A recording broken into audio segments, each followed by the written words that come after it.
Hello बच्चों, मैं तृप्ति चतुर्वेदी फिर से एक नई कहानी लेके आई हूँ, डीकू और मीकू।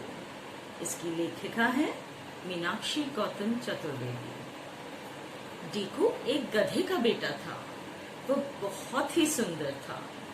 उसके 2 बड़े बड़े कान और 4 मजबूत पैर थे। उस दिन वह शीशे में खुद को देखकर खुश हो रहा था।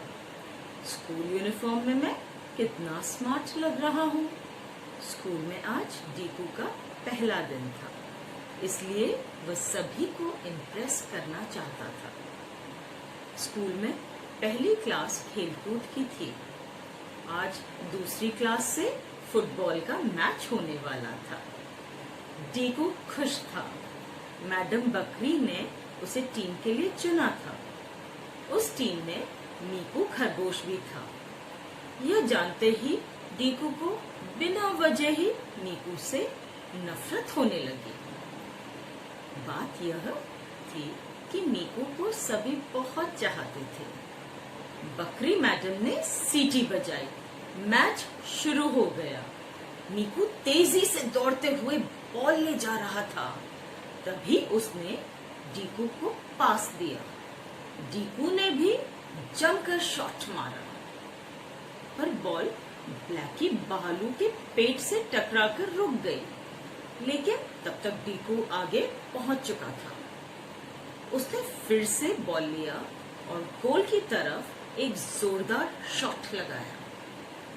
भालू ने उसे अपने हाथों से रोकने की कोशिश की। बॉल इतनी तेजी से आया कि वह उसे रोक ना सका। भीड़ खुशी से झूम उठी। डीकू क्लास का हीरो बन गया।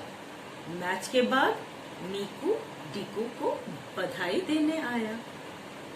तुम बहुत अच्छा खेले डीकू, उसने खुशी से कहा। काश मैं भी तुम्हारी तरह शॉट मार सकता था। इस पर डीकू अकड़ कर बोला, काश तुम भी ऐसा कर सकते, पर तुम्हारे पैर तो बहुत छोटे हैं। बेचारे डीकू का मुंह लटक गया। वह वहां से चला गया। लंच के समय वे सभी चाइनीज विस्पर खेल रहे थे। डीकू ने धीरे से सिम्पा सापिन को कान में हीरो शब्द कहा, पर बेचारी सिम्पा को सुनाई नहीं दिया। इसलिए जब तक वह शब्द डीकू तक पहुंचा, वह 0 बन चुका था। सिम्पा को इस गलती के लिए जिम्मेदार ठहराया गया। डीकू ने उसका मजाक उड़ाया, तुम बहरी हो शायद। यह सुनकर सिम्पा रो पड़ी। मीकू ने समझाते हुए कहा, नहीं सिम्पा, तुम बहरी नहीं हो। मैंने तुम्हें सापिन की बीन पर बड़ी खूबसूरती से नाचते हुए देखा है। नहीं, मैं बीन की आवाज नहीं सुन सकती। मैं उसका हिलना देखकर नाचती हूँ। मुझे वाकई सुनाई नहीं देता, सिम्पा ने अपने आंसू पोंछते हुए कहा। लेकिन सिम्पा खुश थी कि कम से कम वह अच्छा नाच तो सकती थी। उसने मीकू को थैंक्स किया। उसी के कारण आज उसे अपने गुणों के बारे में पता चला।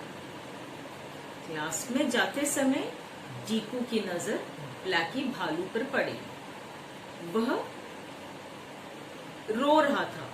उसने एक मधुमक्खी के छत्ते को तोड़ा, फिर उसमें से शहद निकालकर खाने लगा। ओ भालू, जरा अपनी सेहत तो देख, डीकू ने कहा, और मोटा हो जाएगा। मैंने तुमसे सलाह नहीं मांगी है, भालू गुस्से से गुर्राया। कुछ दिनों के बाद परीक्षा थी। डीकू ने पूरी रात पढ़ाई की थी। उसे यकीन था कि वह क्लास में टॉप करेगा। लेकिन जैसे ही उसने सवालों को देखा, उसके पसीने छूट गए। वह तो भूगोल का पेपर था। यह क्या?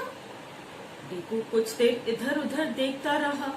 सभी पेपर करने में व्यस्त थे। मैडम शायद आज गणित की परीक्षा है, डीकू खड़े होकर बोला। नहीं डीकू, मेरे ख्याल से तुम्हें गलतफहमी हुई है। मैडम बकरी ने कहा, गणित की परीक्षा कल है। बेचारा डीकू चुपचाप वहीं बैठ गया। पूरी क्लास उस पर हंस रही थी। सिम्पा ने धीरे से कहा, डीकू, तुम्हारे कान तो बहुत बड़े हैं, फिर तुमने मैडम की बात कैसे गलत सुन ली? इस पर भालू ने भी मजाक उड़ाते हुए कहा, क्या तुम जानती नहीं हो, आखिर यह तो गधा है। बेचारे डीकू को रोना आ गया। वह जानता था कि उसे टेस्ट में 0 मिलने वाला। इसके अलावा उसी के सभी दोस्त भी उसके साथ रूखेपन से पेश हो रहे थे।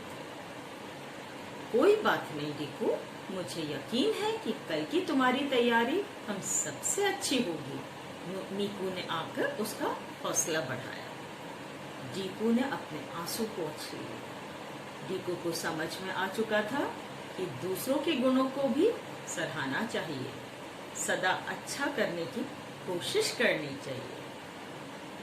तो बच्चों बताओ, आपने इस कहानी से क्या सीखा? यही सीखा ना कि आपको अपने रूप पर या किसी भी अच्छी चीज पर घमंड नहीं करना चाहिए। अरे खूबियां तो सब में होती हैं। सबकी खूबियां पहचानो और उनकी तारीफ करो, सबको अच्छा लगेगा। Thank you.